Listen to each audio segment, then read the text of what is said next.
어제까지는 좀 비도 오고 하더니 이제 본격적인 장마철에 들어가는 것 같습니다. 습도도 좀 높고 해서 어제까지 좀 짜증이 났는데 어제 내린 비가 대기를 좀 식혔나요? 그래서 조금 이제 오늘은 좀 상쾌하게 바람이 좀 부는 것 같습니다. 오늘 반갑습니다. 의민을 열다의 원장 유정걸입니다. 제가 지금까지 여러분들 앞에서 대형 설명회를 하든 또는 원내에서 간담회를 하든 지금까지 제가 여러분들을 뵀던 건 의문을 열다른 학원의 원장 혹은 그 교육 매니지먼트를 하는 사람의 매니저, 컨설턴트 입장에서 여러분들 앞에 주로 서왔습니다. 오늘은 철저하게 국어 선생으로서 여러분 앞에 나섰습니다. 그래서 끝까지 들으셔야 합니다. 지금 현재 시각이 11시인데요. 저희가 보통 웨비나로 설명을 하면, 온라인 설명회를 하면 한 30분에서 40분이 적당하다 그러는데, 제가 오늘 여러분들에게 함께할 시간은 글쎄요 1시간 정도가 될 수도 있을 것 같습니다. 조금 온라인 설명회로는 길다고 느껴지실 수 있으나 끝까지 들으셔야 여러분들 자녀에게 큰 도움이 될 거고요.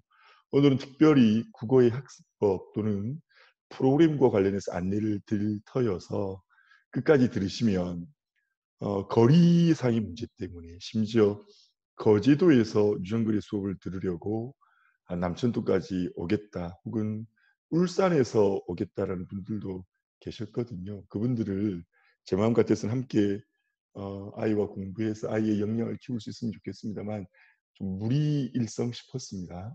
오늘 제 강연을 들으시다 보면 그 거리상의 문제 때문에 또 이러저러한 이유로 저희 의문을 열다 이하 표현의 국어 수업을 듣지 못하는 친구들도 어떤 의미에서는 자기 주도적으로 공부할 수 있는 방법도 일러드릴 수 있으니까 끝까지 들으시면서 함께해 주시길 바랍니다. 지금부터 웨비나 온라인 설명회를 시작하도록 하겠습니다. 제가 제 프로필을 이야기할 때 이러저러한 프로필들을 장황하게 보여드린 경우들도 있고요. 여러분 온라인 설명회 때 설명회에 참여해 주시는 어머님들이 주의하실 게 있습니다. 여러분들 음성 소거해 주세요. 어머님들이 속삭이는 소리, 아이에게 하는 소리, 전화 통화하는 소리가 다 들릴 수 있습니다. 저희가 컨트롤을 하고는 있습니다만 시간대별로 들어오신 분들이 달리 계셔서 어머님들이 음성이나 영상이 노출되는 경우가 있으니까 이 부분 주의해 주시기 바랍니다. 자, 다시 이어가겠습니다. 저는 분명히 국어 선생입니다. 이러저러한 면으로 국어 선생 같지 않은 면이 있긴 합니다만 부산 지역에서는 유일하게 메가스터디, 비타에듀, 비상에듀로부터 동시에 영입 제안을 받았던 사람이기도 했고요.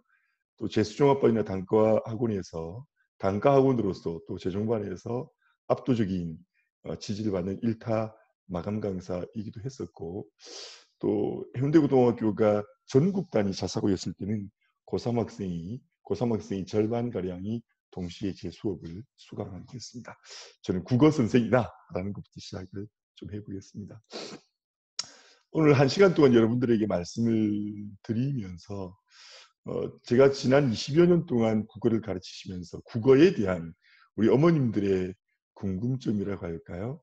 어머님들의 의아한 면, 공통적으로 가장 많이 말씀하셨던 것들이 국어도 공부를 해야 하느냐?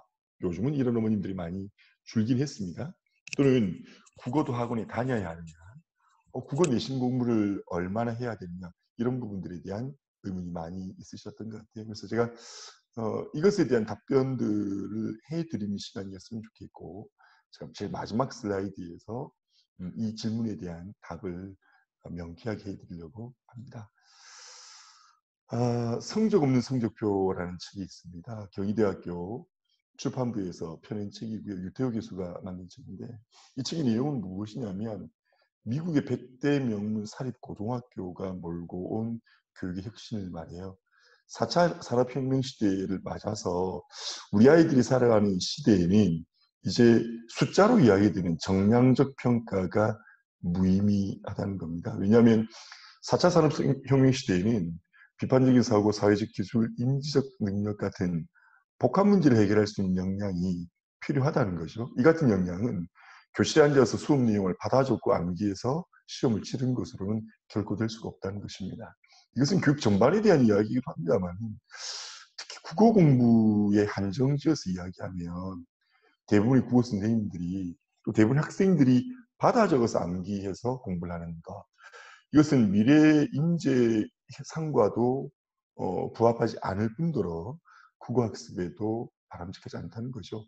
더불어서 역량 중심의 세상이 될 때, 즉 융복합적 역량을 향상시키는 수단 또는 교과로서 그 도구적 성격이 가장 강한 것이 또 국어가 아니겠는가. 창의적인 사고, 의사소통, 리더십 또는 감수성 이 같은 역량의 수준을 지표를 올려줄 수 있는 과목이 있다면 그건 여러분 누구나 공유하실 텐데 공감하실 텐데 그건 국어가 아니겠는가 싶습니다. 그래서 저희 이 의문을 열다 또 제가 20여 년 동안 국어 선생으로 살면서 국어 교육 프로그램을 이해와 표현이라는 프로그램으로 담아냈습니다. 곧 이제 세상에 공식적으로 론칭이 될 국어 교육 프로그램인데요. 이 국어 교육 프로그램이 바로 이런 역량을 강화하는 미래시대의 역량을 강화하는 데 적절한 도구가 될 수 있을 것이라는 확신과 더불어 중고교의 내신 수능 문제도 이제 국어라는 교과에서 해결할 수 있다는 자신감을 좀 드립니다. 굉장한 위기입니다. 어떤 위기냐면 문해력이 위기예요.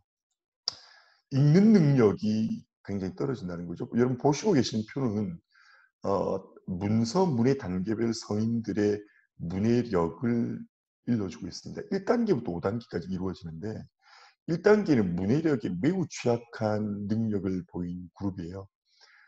OECD 가입 국가 중에 한국의 성인들의 문해력이 세계 꼴찌예요. 그러니까 문해력 수준이 꼴찌 수준입니다. 그러니까 1단계에서는 비교적 좀 덜한 편이긴 한데 1단계의 문해력이라는 게 어떤 거냐면 병원에서 처방받은 그 처방전 그러니까 일정한 단계에 따라서 그 투약량 한의원에서 예를 들어서 이제 한약을 이렇게 먹으세요라고 안내해주는 설명서를 읽고도 정확한 투약량을 결정하지 못하는 수준이거든요. 2단계는 그보다 좀 어렵고요. 일상적 문해 능력이 요구되는 것이고 문제는 뭐냐 하면 3단계부터입니다. 이 3단계부터 한국인들의 문해력이 급격히 떨어지는데 진보된 사회에서 요구되는 또 진보된 사회의 문제 해결에 필요한 최소한의 수준을 말하는데 이때부터 문해력이 뚝뚝 떨어져요. 4단계나 5단계는 고도의 정보 처리 및 기술 능력이고요. 새로운 세상에 고도의 지식 노동을 할 수 있는 단계라고 볼 수 있는데 이 수준에 이르면 대한민국 성인들의 문해력이 2.4%에 불과합니다. 그러니까 새로운 시대에 대처할 능력이 없다는 거거든요. 이것이 우리 성인들의 문제인데 성인들의 문제뿐만이 아니라 우리 아이들의 문제이기도 합니다. 학력별 문서 문해 점수를 보면 오히려 중졸 이하에서는 문맹률이 낮은 대한민국의 문해력은 중졸 이하의 수준에서는 높은 편이에요. 그런데 대졸 이상, 석박사까지 가는 수준까지 보면 한글을 단순히 읽고 쓰는 국민은 많지만 숫자나 문서, 도표의 문해의 능력은 급격히 떨어진다. 과학적이고 체계적인 문해 교육이 이루어지고 있지 않다. 그래서 국가 수준의 지원이 이루어져야 된다는 겁니다. 이 같은 문해력의 위기는 국가적 위기의 수준까지 와 있다는 거예요. 그런데 부모인 우리 입장에서 보면 우리 아이들이 성인이 되어서 급격히 변화될 이 사회에 대처할 수 있는 역량의 아주 중요한 능력이 문해력인데 이 문해력을 어떻게 기를 것인가. 오늘은 그것들에 대한 이야기를 여러분과 함께 좀 해나가겠습니다. 더불어서 이제 공부에 대한 이야기니까요. 국어 공부에 대한 오해들이 굉장히 많아요. 제가 앞서 국어도 공부를 해야 되나? 학원에 다녀야 되나라는 문제제기를 어머님들이 많이 하셨다고 그랬는데 지금 보고 계신 표를 보시면 2020학년도 수능 영역별 등급 구분입니다. 나영, 수리 나영이 1등급이 5.02, 가영이 5.63인 것에 비해 국어 1등급이 4.82밖에 되지 않아요. 그러니까 1등급 받기 어려운 과목이 수학보다 국어 1등급 비율이 1등급 받기 더 어렵다는 뜻이겠죠. 2019학년도에도 그랬습니다. 2020학년보다 그 비율의 차이가 더 커요. 2018학년도 그랬습니다. 역대 수능에서 1등급 받기 가장 어려운 과목은 국어라는 사실 기억해 하셔야겠습니다. 어머님들 줌 함께 해주신 어머님들, 이거 우리가 이 온라인 설명이 좋은 것은요, 어머님, 비대면이긴 합니다만 소통이 가능하다는 겁니다. 채팅방에 들어와서 궁금하신 것, 지금 제가 어머님들께 안내해드린 내용에 대한 궁금증에 대해서 물어주셔도 좋고요. 평소에 국어학습에 대해 궁금한 면이 있으시면 채팅을 통해 물어주십시오. 지금 저희 채팅방엔 두 분의 국어 선생님과 저희 인문여대의 교무과장님 그리고 팀장님들이 대기하셔서 여러분들이 질문에 대해 답할 수 있는 준비 상태가 되어 있고요. 저 또한 여러분들 채팅방을 봐가면서 지금 안내하고 있기 때문에 저 역시 여러분들이 질문에 대답을 좀 해드리도록 하겠습니다.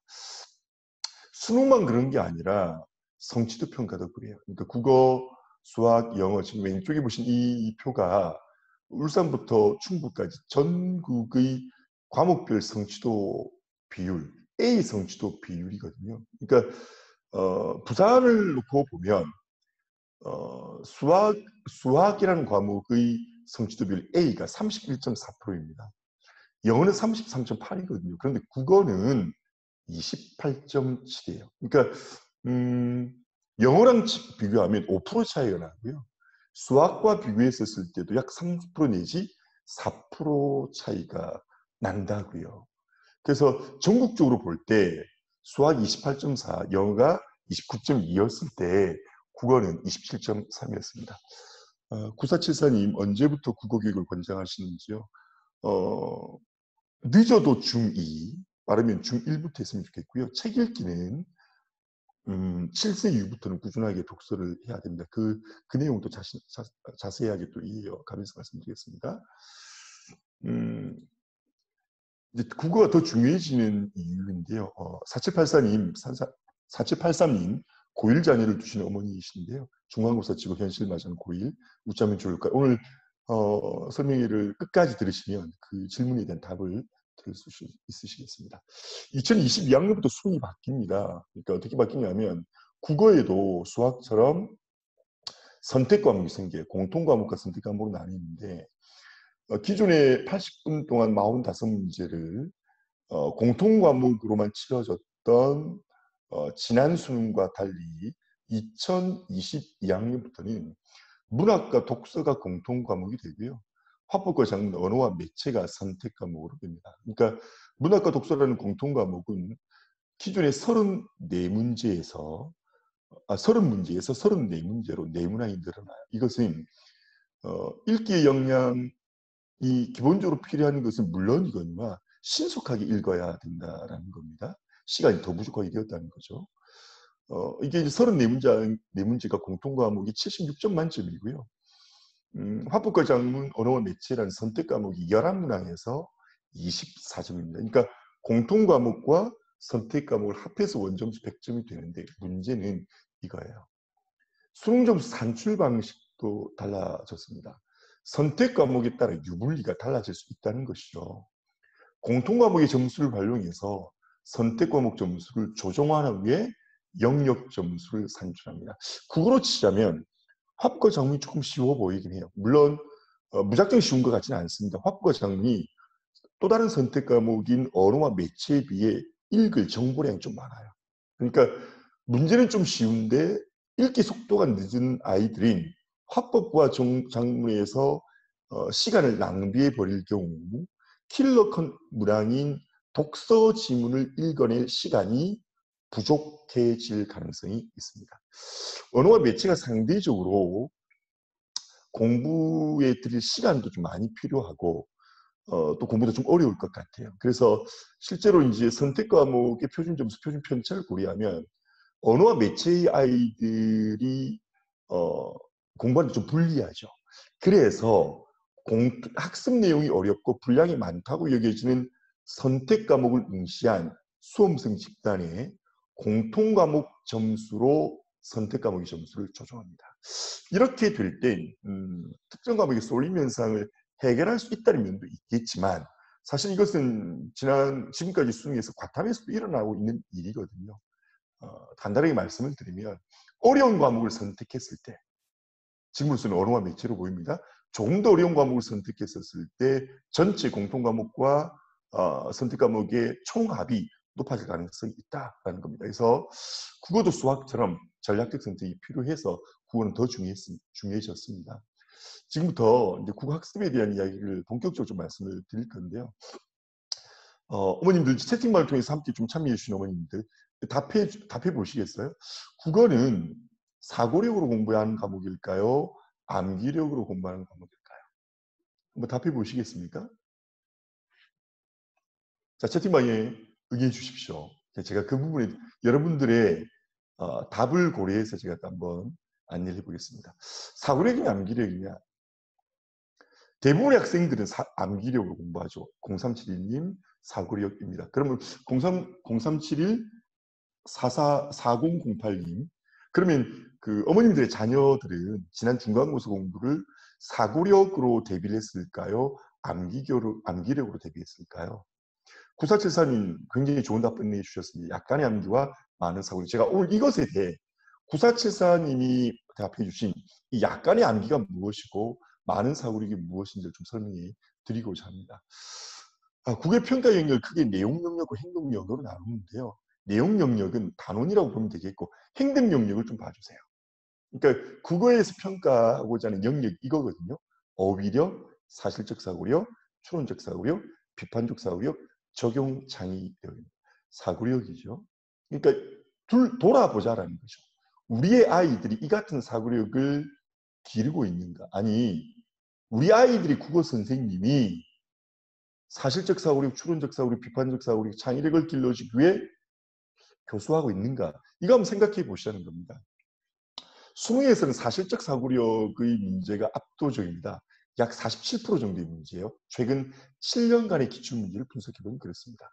추론과 비판과 창의력이 약 20% 정도 되는데 압도적으로 출제되는 사실적 사고력 문제의 오답률은 20% 미만이에요.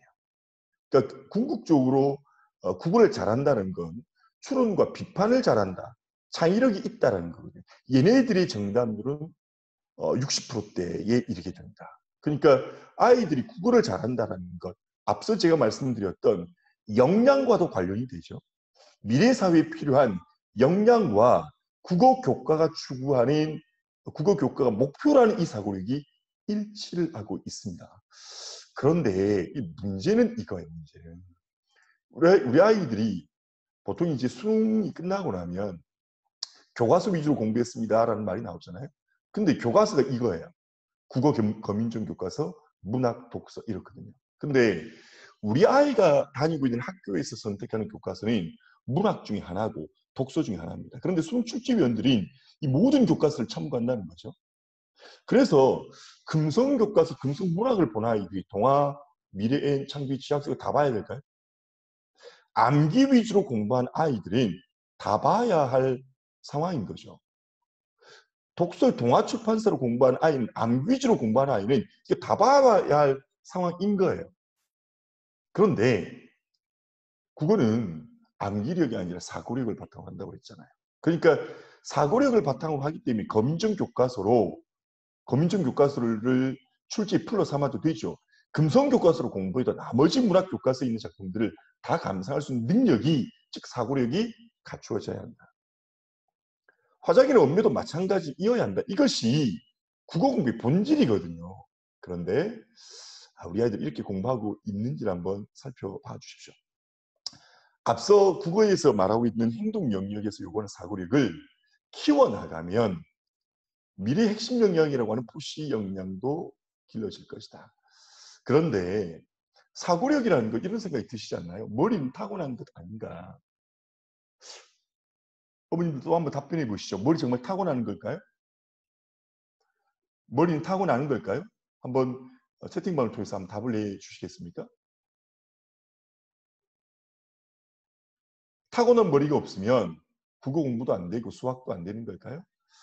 타고난 머리가 어느 정도 있긴 하겠죠. 그런데 뇌를 바꿀 수가 있다는 거예요. 좀 머리가 좀 나쁘다고 생각되는 아이의 머리가 좋아질 수 있다는 거 아니에요? 그 머리가 좋아지게 하는 것이 무엇이냐면 바로 독서예요, 독서. 머리가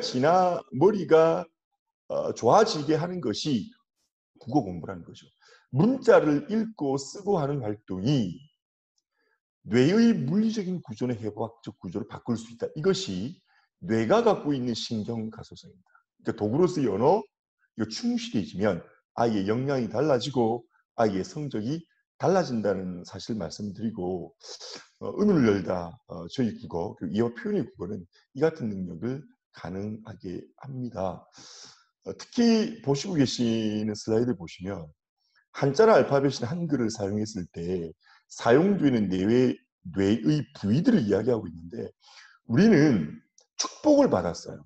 한글을 사용할 때 활성화된 이 뇌가 그러니까 한국인이 세계적인 경쟁력을 가지고 있는 이유, 한국인이 우수한 까닭이 무엇이냐? 뭐 젓가락을 사용해서 그렇다는 말씀하시는 분도 계시는데 한글을 쓰고 있기 때문입니다. 한글을 쓴 것 자체가 뇌를 좋아지게 하는 거예요. 그래서 그냥 눈으로 빨리빨리 읽고 스쳐 지나가는 독서가 아니라 제대로 된 읽기 능력을 갖춘 친구들은 여러분 아이들의 뇌의 물리적인 구조나 해부학적 구조가 달라진다는 사실입니다. 또 국어를 잘하게 되면 학교에서 이루어지는 각종 수행평가, 국어를 잘하면 국어 수행평가만 잘하는 게 아니라 수학도 영어도 사회도 통합과학도 과학탐구도 잘할 수 있어요. 지금 보고 계시는 수행평가 유행을 보시면 80% 이상이 말하거나 쓰거나 하는 것이고요. 당연히 소수행평가도 국어에서 길러줄 수 있죠. 영어에서 수행평가, 한국사에서 수행평가, 통합사에서 수행평가도 국어가 길러줄 수 있어요. 그런데 지금까지 국어를 왜 못했냐 하면 읽고 듣는 것만 시켰거든요. 즉 이해력 위주의 국어 공부만 시켰기 때문이에요. 그런데 제가 아까 말씀드렸잖아요. 저희는 이해와 표현을 중요하게 생각합니다. 읽고 듣는 것뿐만이 아니라 말하고 쓰는 이해와 표현의 균형을 중요하게 생각해요. 그래서 이해와 표현에서 국어를 하면 미래 사회가 요구하는 포시 역량도 좋아진다. 그리고 국어가 평가하고자 하는 행동 영역, 사고력, 추론, 비판, 창의력도 길러진다. 그리고 교내에서 이루어지는 수행평가도 잘하게 된다. 그리고 소수행평가도 잘하게 된다. 이 말씀을 드립니다. 크라슨의 읽기혁명이라는 책을 보면 이런 말이 있어요. 수준 높은 학습이나 학문 및 전문 영역이 필요한 고도의 언어 역량은 수년 동안 많은 책을 탐독해야만 습득할 수 있다. 그래야만 복잡한 이유나 복합적으로 구성된 텍스트를 이해하는 능력과 필체에 대한 민감성 및 텍스트에서 어떤 부분이 중요하고 어느 부분을 대충 훑고 넘어갈 것인지를 즉각 판단할 수 있는 전문적 식견을 갖출 수 있다. 여러분, 가장 먼저 해야 될 공부가 국어입니다. 수학 이전에 국어 하셔야 되고 영어 이전에 국어 하셔야 합니다. 지금도 늦지 않았으니 제대로 된 국어 공부를 통해 아이들의 사고력을 길러주시기 위해 노력해 주십시오. 제가 설명회 때마다 자주 말씀을 드렸죠. 영어 공부 전에 국어를 해야 되는 이유가 이거예요. 우리 아이들이 environment라는 명단어를 환경이라고 외우는데 우리 아이들이 요거 중학교 1, 2학년만 되면 이 단어의 뜻을 환경으로 기억하거든요. 근데 환경이 무슨 뜻인지 우리 아이들이 알고 있는가? 센스를 관념으로 암기한 아이들이 초육 2, 중 1이 관념의 뜻을 제대로 알고 있느냐. 일반적인 혹은 장군이라는 뜻으로 제너럴을 암기한 아이들이 뒤에 하스피틀이 오면 이걸 장군의 병원이라고 읽어야 될지 일반적 병원으로 읽어야 할지 난감하죠. 국어가 되어 있지 않기 때문입니다. 읽기 능력, 읽기 역량이 길러진 친구는 이걸 제너럴을 일반적으로 암기했다면 제너럴 하스피틀을 종합병원으로 이야기할 수 있어야 되고 제너럴 어택을 총공격으로 읽어낼 수 있어야 한다는 겁니다. 여러분, 국어가 얼마나 중요하냐면요. 수능에서 1교시에 쳐요. 1교시. 그러니까 1교시를 망치면 2교시 망치잖아요. 중간고사, 기말고사 같은 시험에도 1교시의 영향이 2교시에 미치고 첫째 날의 영향이 둘째 날에 미칠 수 있다는 걸 어머님들이 생각해 보시면 수능 1교시에 치는 국어를 어느 정도의 비중으로 공부를 시켜야 될지 그 답이 나오실 겁니다. 요거 보시면요. 수학 문제이거든요. 30번 문제, 29번 문제, 이른바 수학에서 이 킬러 문제입니다. 30번 이 문제를 풀기 위해, 29번 이 문제를 풀기 위해서 고등수학을 초력부터 시작하나요? 초력, 중1, 중2, 중3, 고1, 고2, 고3까지 공부를 해도 이 30번 문제를 고등학교 다니는 한 번도 답하지 못하는 경우들도 있습니다. 29번도 마찬가지죠. 굉장히 우리 수학생들 드시면 언제실지 모르겠지만 가성비가 낮은 과목이에요. 그런데 국어는 가성비가 굉장히 높은 과목입니다. 근데 이 가성비를 높이는 게 무엇이냐면 바로 원리의 힘이에요. 암기가 아니라 국어 교과라는 원리, 언어 사고, 언어 철학이라는 논리를 길게 되면 가성비가 굉장히 커지거든요. 그 원리가 무엇이냐? 바로 이것입니다. 모든 글의 내용과 형식이 주제에 수렴되고 모든 문제의 정답이 주제로부터 확산된다는 이 원리죠. 또 글이라는 것은 동이라는 의미가 이질적으로 표현된다는 이 원리를 알면 국어는 쉬워요. 자, 지금부터 이 가성비 좋은 국어의 원리를 여러분들이 적용해서 한번 문제를 풀어봅시다. 보고 계시는 이 지문은 고등학생들의 모의고사예요. 화면으로 다 안 보이실 겁니다. 안 보이시는 게 다행이에요. 이거 보여서 여러분이 읽고 답을 찾아서 찾고 답이 안 나오면 여러분들 부끄러우실 거니까 안 보이는 게 다행이라고 싶으시고요. 제가 이거 안 봐도, 이 지문을 안 보고도 정답을 찾을 수 있는 원리 중심으로 하면, 그렇다고 해서 우리 아이들에게 지문을 보지 말란 뜻이 아니라 원리를 알면 이렇게 간단해진다는 겁니다. 앞 슬라이드에서 모든 글의 내용과 형식이 주제에 수렴되고 모든 문제의 정답이 주제로 확산된다 그랬어요. 동일한 이 이질적 표현을 기억해달라고 그랬습니다. 자, 이거 봅시다. 실제로 고등학생들이 풀었던 모의고사입니다. 자, 지문 안 읽었습니다. 문제도 보지 마세요. 24번 보지 마세요. 보기도 보지 마세요. 1번부터 5번까지만 보는데 문제는 적절하지 않은 거예요. 적절하지 않은 것이라고 그랬습니다. 그럼 4개가 적절한 것이에요. 그 적절한 4개가 주제부터 확산된다는 거죠. 1번부터 5번에 적절하지 않은 내용, 즉 윗글의 주제와 관련된 내용이 4개예요. 그런데 이 4개가 어떻다고요? 동일한 의미라는 거예요. 근데 그 동일한 의미가 어떻게 표현되겠다고요? 이질적으로 표현되고 있다는 겁니다. 자, 지금 함께 해봅시다. 채팅방을 통해서 답을 한번 해보세요. 자, 1번. 가의 제4수에서 화자는 눈서리 속에서도 잎이 지지 않은 모습에서 시련에 굴하지 않는 굳건함을 소나무의 속성으로 봤답니다. 소나무는 눈서리 속에서도 잎이 지지 않아? 그건 시련에 굴하지 않는 굳건함이에요. 이게 1번입니다. 2번은 대나무에 대한 이야기네요. 곧고 사계절 푸르름을 잃지 않은 모습에서 본 모습을 지켜나가는 꿋꿋함을 대나무의 속성으로 인식했다. 자, 1번과 2번 표현이 달라요. 그러나 동일한 의미 선상이 있습니다. 그 동일한 의미는 주제로부터 확산된다고요. 자, 1번과 2번의 의미상 유사성을 한번 생각해 보세요. 3번인 달이 높이 떠 있는 것이 보고도 말 아니하는 과묵함이라는 속성을 인식하는데 방해가 된답니다. 1번부터 3번인 선택지는 주제로부터 확산됩니다. 모든 글의 내용과 형식이 주제에 수렴되므로. 4번 보실까요? 하찮은 잡초처럼 보이는 겉모습으로 인해 눈속에 피는 복수치의 강인함이라는 속성이 있답니다. 5번은 작은 키로는 견디기 어려운 두터운 눈을 녹이고 꽃을 피운 모습에서 역경을 이겨내는 생명력을 복수초의 속성으로 봤다. 자, 1번부터 5번 선택지 보셨습니까? 여러분 지문을 읽지 않으셨습니다. 문제도 읽지 않으셨습니다. 정답 선택이 중요한 기준이 되는 외적 정보도 읽지 않으셨어요. 자, 1번부터 5번 중 답은요? 그렇죠. 아이폰님 답은 3번 축하합니다. 아시겠나요, 여러분들? 이게 원리라니까요. 이게 원리라니까요. 이게 국어 선생은 이걸 가르쳐야 되는데 갑갑한 게 뭐냐면 제가 막 흥분해서 화가 난 건 윤선도의 오후가라는 이 작품을 시어 하나하나 한 장 한 장 한 장 그 뜻을 풀어주고 있다고요. 이 시험으로 끝날 수도 있는 이 작품을요. 어떻게 읽어야 하느냐? 원리를 가르쳐야 합니다.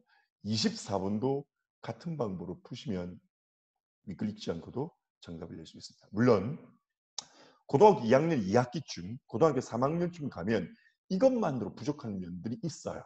그런데 지금 이 방송을 듣고 있는 중1, 2, 3 어머님들은 지금부터 충분히 노력하시면 고2, 고3의 보다 높은 수준의 공부도 해결할 수 있는 충분한 역량 공부를 할 수 있다 이겁니다. 그래서 지금 공부를 좀 시키시자 이런 거예요. 제가 이런 과정으로 공부를 시켰더니 저희 결과입니다. 저희 이문을 열다 이 아이들, 저와 함께 국어 공부를 했던 아이들 결과인데요. 지금 왼쪽에 보이는 이 시험지가 2020학년도 4월달 고3들의 전국연합학력평가 문제지입니다. 이걸 현재 중2 학생이 이 문제를 풀었어요. 저희와 함께 한 10개월 정도 공부한 아이인데 중2가 고3 모의고사에서 91점을 받았고요. 이 시험지는 현재 중3 학생이 친 겁니다. 아주 평범한 중3이었죠.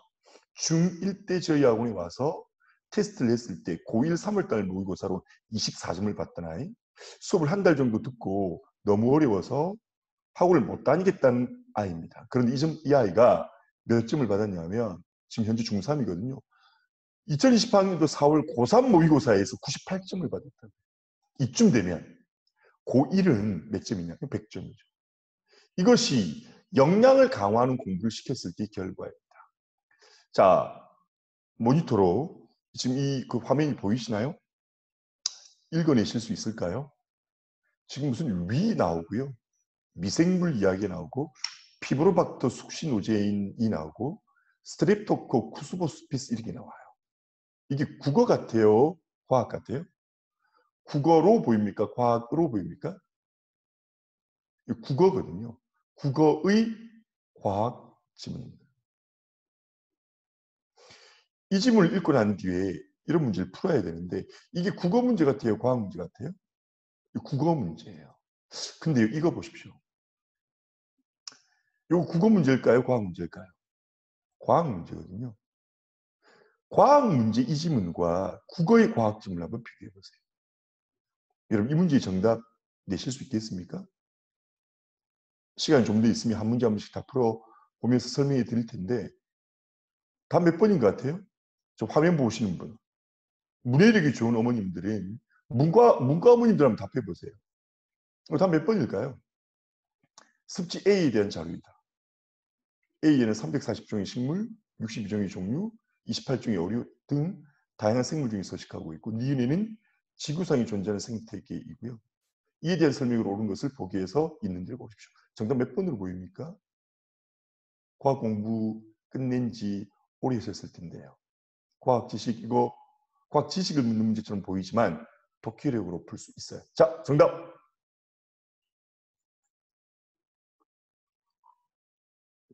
이거 답해 보시겠어요? 앞에서 말했던 국어의 과학 지문이 어렵습니까? 이게 고3들 모의고사거든요. 과학 문제가 어렵습니까? 기억은 생물 다양성의 세 가지 묘 중 종다양성에 해당된다. 밑줄 친 기억이 나왔어요. 340종 있잖아요. 종의 식물이죠. 62종의 조류고요. 28종의 어류 등 다양한 생물종이래요. 그 기억은 당연히 답이 포함되어야겠지 않습니까?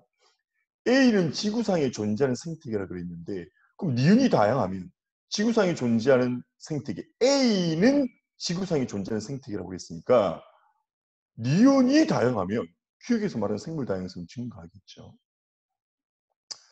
다양한 종류의 식물과 동물로 구성되어 있어 특이한 자연 경관을 만들어내고 또한 인간의 의식주에 필요한 각종 자원을 제공한다 그랬는데 티그시 A로부터 다양한 생물 자원을 얻을 수 있다 그랬죠. 네, 맞습니다. 아이폰님 5번이 맞아요. 국어 되면 독해력 되면 배우지 않은 과학 문제도 풀 수 있다는 거죠. 요것도요 과학 문제입니다. 지구과학 문제예요. 답 내실 수 있겠습니까? 가와는 서로 다른 광물의 개발 과정을 나타낸 것입니다. 이에 대한 설명으로 옳은 것을 보기에서 있는 대로 고른 것입니다. 가가 금속 광물이라고 하는데 가는 규석이거든요. 석. 금속이 아니라 돌이죠. 이 기억은 답이 들어가면 안 될 것 같아요. 나는 구리는 다의 과정, 다가 개발 과정이라고 했거든요. 근데 문제 보면 가와 나는 서로 다른 광물들이 있으면 나는 광물이에요. 그러니까 다는 나라는 광물의 개발 과정이잖아요. 그러니까 니는 반드시 답지에 들어가야겠죠. 그 다음에 시추를 통한 광물의 존재와 확인은 다의 기억이 탐광이에요. 탐이 탐구할 때 탐, 찾다 할 때 탐, 캐다 할 때 탐이니까 답이겠죠. 답은 4번이에요. 그러니까 문과 출신인 저, 국어 선생님 제가 생명과학 문제나 지구과학 문제를 해결할 수 있어요. 국어의 과학 지문이 과학의 과학 문제 보기보다 더 어려운 경우도 있다. 이건 보험과 관련된 내용을 다룬 국어의 사회지제 지문입니다. 읽기에 벅차죠. 그거 읽고 문제를 보면 사고 발생 확률을 대비해 납부할 보험료와 지급받는 보험금을 계산하는 문제예요. 이에 의해서 보험료를 2배 높이면 보험 2배 되지만 보험금의 한 기대값은 변하지 않는다. 이게 국어라니까요, 국어. 그런데 여러분, 이게 국어예요. 그런데 사회보장제도와 관련된 이 질문 보세요. 국어 문제처럼 보이잖아요. 이거 고3들 모의고사에 나왔던 사회문화라고요. 이거 앞선 생명과학이나 지구과학처럼 해석해 보면 답 금방 나와요. 답 5번이거든요. 국어 선생님이 사회문화도 가르칩니다. 요건 국어의 장문이거든요. 장문. 다문화 가정 자녀와 관련된 글이에요. 그래서 이 문제를 풀어야 되는데 이것과 관련된 지문이 다문화 사회에서 나와요. 이거 윤리와 사상 문제예요. 여러분, 그러니까 국어 교과는 어떠냐면 통합교과적 성격을 갖고 있어서 고등학교에서 일어나는 국어 교과서 이외의 것, 수학, 사회, 사회문화, 정치, 법, 경제, 윤리, 지리, 그리고 물리, 화학 다 나와요, 거의 다. 그러니까 통합교과적 성격을 갖고 있는 데다가 그러한 통합교과를 할 수 있게 하는 공부가 국어라니까요. 그러니까 국어를 암기하면 안 돼요. 국어를 암기하면 안 되고요. 원리 중심으로 사고력을 키워야 된다. 이 문제 정답 아시겠습니까? 글의 흐름과 무관한 문장을 찾아보세요. 몇 번 같아 보입니까? 이제 눈치 빠르신 어머님들은 눈치채셨을 텐데 이것도 국어가 아니거든요. 이거 사실 이거라고요. 이거. 영어예요. 영어에서 전체론과 관계없는 문장, 빈칸 추론 문장, 빈칸 추론 문제, 순서 문제가 어렵거든요. 그러니까 이 영어 문제를 이렇게 주었을 때 정답률이 60%대밖에 안 되거든요. 그런데 이렇게 국어로 줬을 때 영어가 아니라 국어로 줬을 때 더 잘해야 될 것 아닙니까? 그런데 이렇게 줬을 때의 정답률이나 이렇게 줬을 때의 정답률이 큰 차이가 안 나와요. 그러니까 영어나 국어는 다른 옷을 입은 같은 사람이라니까요. 우리 아이들이 영어의 고난도 문제를 못 푸는 건 영어 선생님들이 저희 아이들을 웬만하면 다른 학원에 영어학원 잘 안 보내요. 영어 선생님들이 이 영문을 국문으로 바꾸어 주지 이 영문의 논리적 구조를 설명해 주는 경우가 적더라. 이 영문을 통해서 추론적 사고력과 비판적 사고력과 창의력을 길러주는 경우가 적더라는 거예요. 저는 다른 영어 안 보냅니다. 저희 아이들은 저희 영어 선생님들이 영어 보냅니다. 이건 어때요? 이제 영어에서 가장 어렵다는 빈칸 추론 문제거든요. 이렇게 주었을 때 정답률이 이게 45%짜리였거든요. 그래서 이걸 이렇게 줘봤어요, 제가. 우리말로요. 이렇게 했을 때 45%였던 이 문제의 정답률이 이렇게 줘도 정답률은 55%밖에 안 돼요.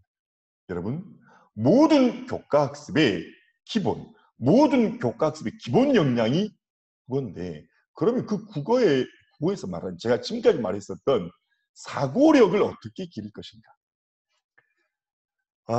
과학적이고 체계적인 절차에 따라 훈련을 시켜야 됩니다.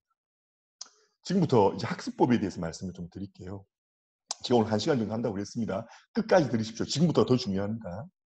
저희 의문을 열다나 저희 이와 표현의 국어 수업을 들으실 수 있으면 좋지만 그러실 수 없을 수도 있으니까 잘 들어보세요. 문제는 뭐냐면 우리 아이들이 한 편의 시를 주고 그 시를 종합적으로 감상하라고 해요. 그런데 여러분 생각해 봅시다. 종합적으로 감상하려면 그 전에는 어떻게 해야 될까요? 종합을 이루는 구성 요소들에 대한 감상이 되어야 되잖아요. 그러한 절차를 통해서 개별 단계를 통해 기초적 이론을 공부하고 나면 단계적 훈련에 따라 감상이 해야 유추하고 추론해서 종합적인 감상이 돼야 되는 것 아닙니까?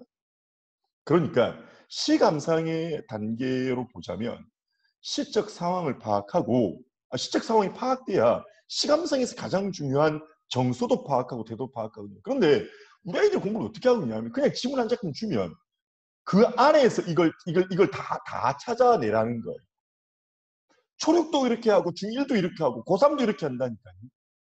그러니까 12년 동안 공부해도 시를 읽고 시 함축적음이 언어 예술이 갖고 있는 예술성을 판단하기가 어려운 것은 물론이거니와 감동받을 수 없죠. 그래서 저희 이화 표현은 이렇게 공부합니다.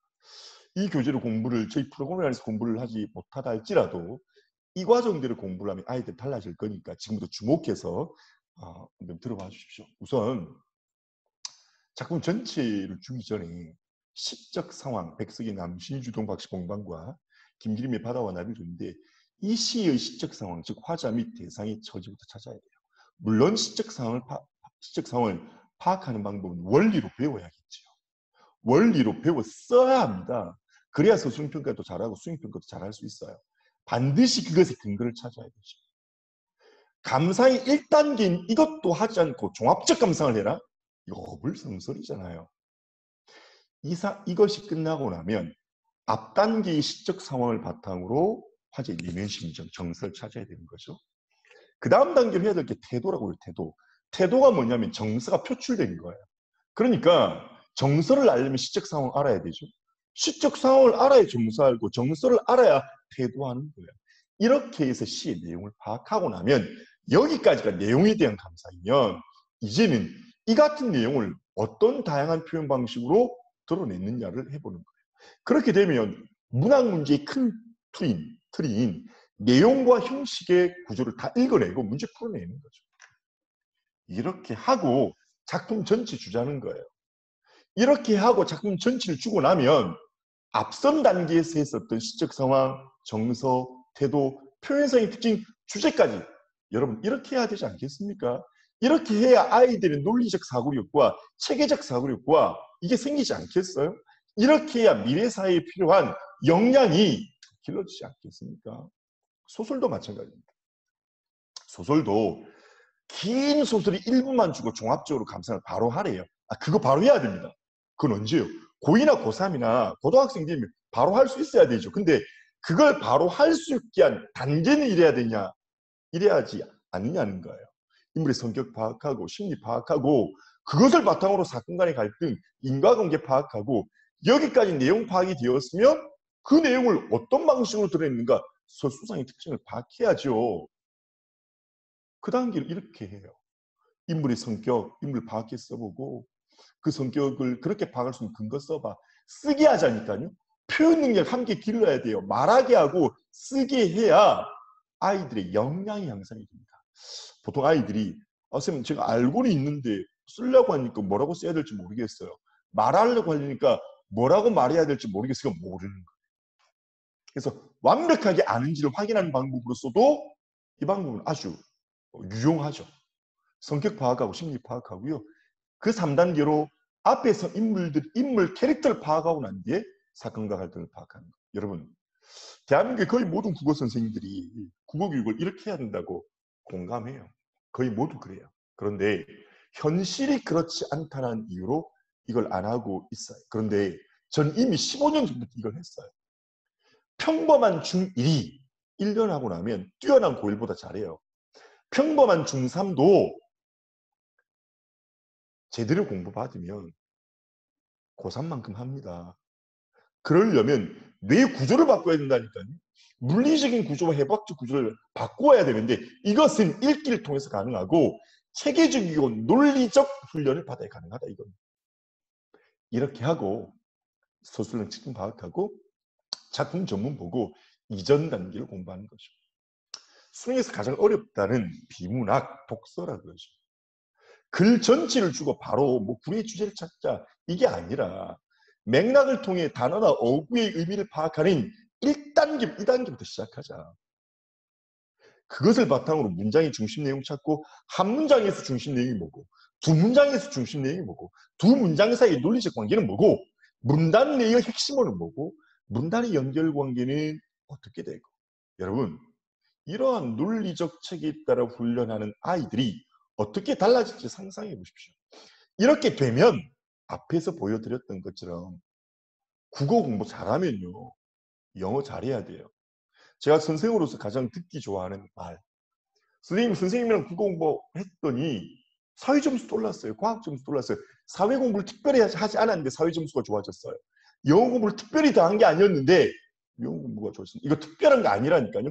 특별한 것이 아니라 당연한 것인데 당연한 것을 현실 때문에 하지 못한 것을 의문을 열다는 이와 표현은 합니다. 그리고 그걸 실현합니다. 이런 교재들이 이미 만들죠.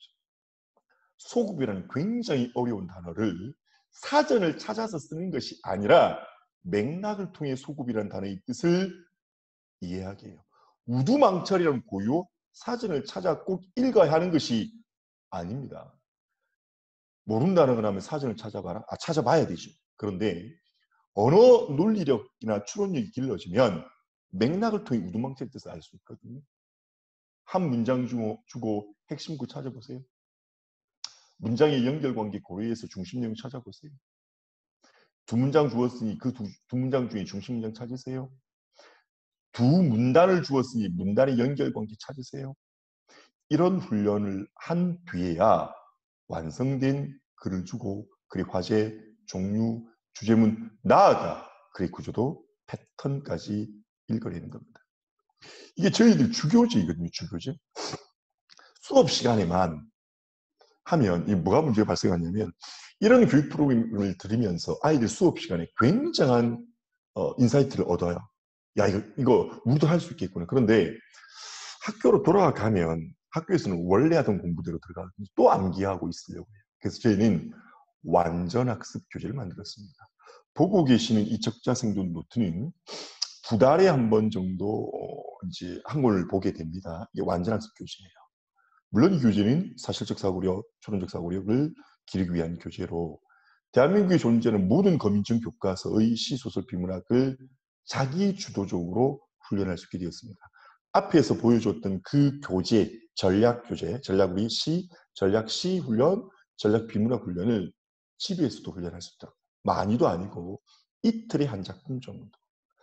이틀에 20분에서 30분 정도만 하면 중1 동안에 1학년부터 3학년까지의 교과서 공부를 다 해요. 좀 이렇게 시시한 말로 하면 내신 공부는 중1 때 다 끝내겠다는 거예요. 이 교재가 어떻게 구성되어 있냐? 이렇게 구성되어 있습니다. 이건 고등학교 거군요. 중3 학생들이 준 겁니다. 중3 학생들은 중3 동안에 적자생존 노트를 통해서 고1의 내신 공부는 끝내고 가버려요. 저 교재 구성이 이렇게 됩니다. 지금 왼편에 있는 것이 이제 적자생존 노트 중등 버전이군요. 윤동주의 새로운 길을 본문으로 주고요. 앞서 저희가 수업 시간에 했었던 전략 시리즈에서도 공부했었던 것. 1단계 시적 상황이었죠. 2단계가 화제의 정서 및 태도에 대한 이야기입니다. 그 다음에 서술상의 특징이죠. 그 다음에 시의 함축적인 및 주제까지. 그러니까 수업 시간 했던 것들을 집에 가서 가정학습할 수 있도록 합니다.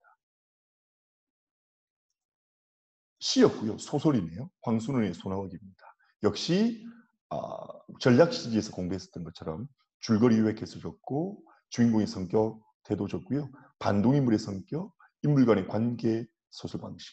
전략 시리즈보다 디테일하게 구성을 해두었습니다. 설명문과 논설문 같은 비문학도 이렇게 되어 있어요. 단락에 정리하고 주제문 적고 문제 출제까지 예상해보게 하는 구조.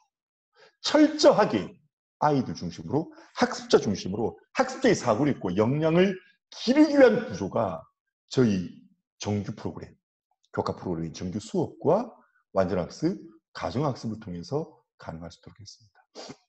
이건 그야말로 이건 제가 노출할까 말까 고민도 했는데요. 저희 중3 학생들의 교재인데 수능에서 지금 가장 어려운 지문이 비문학에서 경제 지문이랑 과학 지문이거든요. 지금 보시면 오른쪽 이 부분 제가 지금 이 커서로 움직이고 있는데요. 단락 정리하게 있고 화제 적고 글의 종류, 주제문 적고 구조, 국어죠. 근데 제가 아까 수능국은 어디서 나온다고 그랬습니까? 고등학교 교육과정의 통합교과적 성격을 갖고 있어서 사회문화 교과의 내용이 국어에 나온다. 윤리와 사상의 교과의 내용이 국어 사회 지문에 나온다. 물리 지문이 국어 과학 지문에 나온다고 그랬잖아요. 그렇다면 저희는요. 아예 고등학생들 사회 교과서로 국어 교과서를 만들었어요. 그러니까 국어 공부의 지문을 사회 교과서로 해요. 이 말은 무슨 뜻인가요? 국어 공부를 하면서 국어 공부에 필요한 배경 지식 공부를 해버리겠다. 그러다 보니 사회 공부도 되네요. 사회 교과서로 국어 공부하는데 국어 독해력이 길러져요. 그러면서 국어 공부를 하기 위한 배경 지식이 만들어져요. 그런데 그것이 자연스럽게 사회 공부가 돼요. 중3 학생들이 중교재입니다. 또 과학 공부 어렵다 그랬잖아요. 보시면 화학 결합과 물질의 성질이에요. 보십시오. 오른쪽 단락 중심 내용 써라. 화지 적어라. 그리고 구조도 그래요. 국어에서 가장 어려운 질문인 과학의 배경 지식을 쌓기 위해 통합과학 교과서를 국어 교과서 만들었어요. 이건 진짜 공개하지 않을까 고민하다가 오늘 온라인 설명에 참석하신 어머님들께 공개해드립니다. 저희 교재로 다 만들어졌거든요. 여러분 이렇게 공부하는 우리 아이들이 어떻게 달라지겠습니까? 제가 첫 번째 슬라이드에서 제가 20년 동안 국어 선생으로 지내면서 저희 어머님들이 제게 질문했던 내용, 지금까지 제가 말씀드렸던 내용을 바탕으로 하나씩 답을 해드릴게요. 국어도 공부해? 자, 대답하겠습니다. 중학생들, 국어 공부 안 해도 됩니다. 어떤 경우에 능숙한 독서가의 경우는 국어 공부하지 않고도 중학교 중간고사, 기말고사는 성취도에서 A를 받을 수 있습니다. 다만 아까 어떤 분이 채팅방에서 답해 주신 것처럼 언어예술의 이론, 국어 문화 지식, 국어 교과 지식은 공부해야 하는데요. 이건 학교에서 배운 것만 충분해요. 중학생은 중학교의 시험은 수업 시간만으로 충분히 해결할 수 있습니다. 저는 납득이 안 되거든요. 국어 내신 공부를 하기 위해서 국어 학원들이 하동 공부를 2주, 3주 멈춰가면서 내신 대비하는 게 저는 이해가 안 됩니다. 중학생 자녀를 둔 어머님들, 국어는요, 능숙한 독서가로 키우면 공부 안 시켜줘도 됩니다. 국어 학원에 다녀야 되느냐? 중학교 수준의 공부를 할 때는 그래요. 중학생들의 착시 효과가 있습니다. 부산시 학생들의 경우는 성취도 평가의 국어 중학생 A 비율이 약 30% 정도 되고요. 전국적으로 33% 정도 돼요. 그러니까 뭐 3분의 1 정도가 A를 받으니까 또 수학, 영어 중심으로 학원을 다니고 국어는 안 다녀도 A를 받을 수 있죠. 그건 제가 착시 효과라고 그랬어요. 근데 중3쯤 되면 이제 국어학원을 찾기 시작하는 까닭이 뭐냐면 2학년 때 2학년의 국어 시험지의 지면이 달라지죠. 갑자기 국어 지면이 쪽수가 많아져요. 그래서 국어 시험을 시간 내에 못 풀었다는 이야기가 나오기 시작합니다. 또 하나는 중학교 때는 성취도 A만 받으면 되는데 이제 중3이 되니까 고등학교의 상대평가에 대해서 이제 듣기 시작하죠. 그러니까 중학교 때는 전교생의 60%가 90점이 넘으면 60%가 A인데 고등학교 때는 내 점수가 96점이어도 4%에 안 들면 난 2등급이에요. 그러니까 이 4%의 압박이 있는 거죠. 그러니까 어머님 이렇게 생각하시면 돼요. 우리 아이는 부산에서 대학을 다닐 거고 뭐 이렇게 공부보다 다른 어떤 즐거운 삶을 살게 해주겠다 하면 국어학원 안 다니셔도 됩니다. 근데 1등급을 받아서 주요 11개 대학 혹은 뭐 의대 혹은 뭐 문과의 경영대학을 가겠다고 하면 중3 때는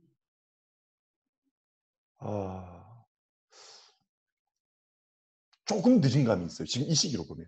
왜냐하면 이제 한 8개월 정도 남은 거죠. 내년 2월까지 역량 위주의 공부를 하기에. 왜냐하면 고등학생이 되면 역량 위주 공부를 하기가 어렵잖아요. 1년에 4번 내신 시험 쳐야 되고 모의고사 4번 쳐야 되죠. 그리고 고등학교 내신 5학기 평균으로 수시 이제 교과 점수가 산출이 되니까 5학기 중에 한 학기를 시험을 잘못 치면 한 학기 중에 한 과목을 잘못 치면 목표하는 대학의 수준에 따라 목표 달성이 어려워질 수 있거든요. 4%의 압박이 있으므로 4% 이내에 들기를 원하시는 분들은 국어학원 다니셔야겠죠. 고1 학생들의 경우 좀 저는 늦었다고 생각해요. 그러나 늦었을지라도 이제라도 해서 고2, 고3의 내신과 수능 역량을 기르기 위해 노력해야 됩니다. 늦었지만 마지막 기회로 생각하셔야 되고요. 국어학원에 다녀야 되는 결정적 요인, 앞서 제가 문해력에 대한 이야기를 말씀드렸어요. 근데 시험은 국어 시험은 여러분 제가 예를 들어서 그 45문제를 3시간 동안 풀라고 하면 애들 전부 다 90점 넘을 수 있을 겁니다. 뭐 국어니까. 그런데 문제는 80분 동안에 45문항을 풀어야 되는데 그게 지면이 16쪽이에요.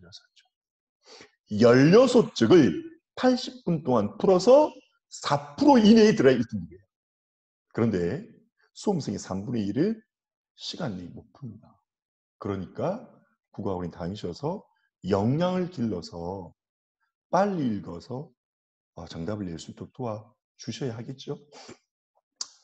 국어 내신 공부 얼마 해야 되나? 그러니까 제가 이런 식으로 말씀을 드리면 의문을 열다는 혹은 이하 표현은 내신 공부 안 시켜요. 저 안 시킵니다. 저희 아이들에게 제가 의문을 열다 아이들에게 야 국어 내신 공부 이제 하자 하면 저희 아이들 뭐라고 그러냐면 중2 남학생이 이렇게 했어요. 쌤 국어는 지금 쳐도 A 나와요. 어떤 중3 남학생은 쌤 국어는 하루 전에 하면 되는 거 아니에요? 저는 더 나아가서 이렇게 이야기하죠. 국어는 시험 친 당일날 아침에 학교에 가서 교과서 학습 목표 학습 활동만 읽으면 돼. 어떤 경우에 역량이 길러지면 왜 그러냐면 생각해 보세요. 여러분 어머님들 중에 중학교 내신 중간고사 시험 본 게 지난번에 어느 정도 뛸까? 어느 정도 뛸까? 세 단원이 채 안 돼요. 세 단원이. 그러니까 이번에 코로나 때문에 더 그렇기도 했는데 대단원 중에 대단원에 속한 모든 소단원을 다 안 해요. 일부 소단원. 그러니까 아무리 많아도 세 단원 정도인데 중학교 교과서 세 단원은 정독하면 1시간에서 2시간이면 다 읽을 수 있어요. 내신 범위가 그밖에 안 된다니까요. 중3의 내신 범위도 마찬가지예요. 고1까지도 내신 시험 범위가 세 단원을 안 넘는다고요. 정독해서 읽으면 1시간 반이나 2시간 정도 읽으면 된다고요. 근데 그 문제들은 대단원과 소단원의 학습 목표 중심으로 출제가 된다고요. 근데 그 학습 목표는 단원의 학습 활동을 통해 다 확인된다고요. 그러니까 교과서 정독하고 학습 활동을 스스로 읽고 스스로 써서 답할 수 있고 학교에서 내준 학습지 보면 그건 내신이 돼요. 물론 고2는 다릅니다. 고2는 어떠냐면 부기수가 많아요. 학교 급에 따라 또 다르기도 하니까. 그러니까 고2의 경우는 모의고사도 들어가기도 하니까 고2는 내신 공부의 범위가 많아요. 그러니까 고2 때 중요한 수학하려면 중요한 탐구하려면 중학교 때, 고1 때 역량을 길러놓자 이겁니다. 제가 20년 동안 국어 공부를 하면서 어머님들 제일 많이 물으셨던 이 내용이어서 오늘 여러분들 온라인 웨비나에 대한 마지막 슬라이드는 이렇게 말씀을 드렸고요. 역량 중심의 국어 교육인 의문열대 국어 혹은 독서 활동을 통해 아이들 역량을 길러주고 싶으신 분들은 북적북적한 독서 활동이 있습니다. 초등학교 6학년 한 달에 한 권씩 읽어요. 시끌시끌. 그러니까 우리 북적북적한 독서 활동은 시끌벅적하거든요. 그래서 북적북적한입니다. 초등학교 6학년은 수요일 저녁 8시부터 9시 30분에 있고요. 중등학생들은 토요일 오후 1시부터 2시 50분에 있습니다. 관심 있는 분들은 911에 4567로 문의 주시면 자세히 안내해 드릴 거고요. 중1 학생들의 국어 역량 강화 프로그램은 수요일, 금요일 오후 5시 50분부터 7시 30분까지 있고요. 적자생존 노트 아까 말씀드렸던 중등 전 과정에 대한 분석 훈련합니다. 중1도 고1만큼 할 수 있도록 하겠습니다. 중2, 중3은 수요일, 금요일 저녁 8시부터 9시 40분까지 하고요. 고1 국어 전과정 분석 훈련하고 통합사회 통합과학편을 통해 적자생존 노트 훈련을 합니다. 중3도 고3만큼 할 수 있습니다. 여러분, 저희 의문열다의 이와 표현의 국어 프로그램의 또 다른 장점은 전문학원 시스템이에요. 과학학원에 갔을 때 물리, 화학, 지학, 생물을 한 선생님이 다 하신다면 전문성이 떨어진다고 생각하시겠죠? 저희 의문열다 이와 표현의 국어도 문학 파트와 독서 파트에 전문 교과 선생님이 들어가서 전문적으로 수업을 해주시기 때문에 아이들의 역량 향상은 더 일어날 겁니다. 온라인 설명회, 웨비나 온라인 설명회 이렇게 오래 하는 사람이 또 있겠을까 싶습니다. 아마 들으시다가 나가신 분도 계실 텐데 자세한 안내를 해드리고 싶어서 비록 좀 오래 좀 했습니다. 지금까지 함께해 주신 어머님들께 진심으로 감사드리고요. 자세한 문의는 911-4667로 전해주시면 좋겠습니다. 오늘은 여기까지 하겠습니다. 함께해 주셔서 고맙습니다. 이상입니다.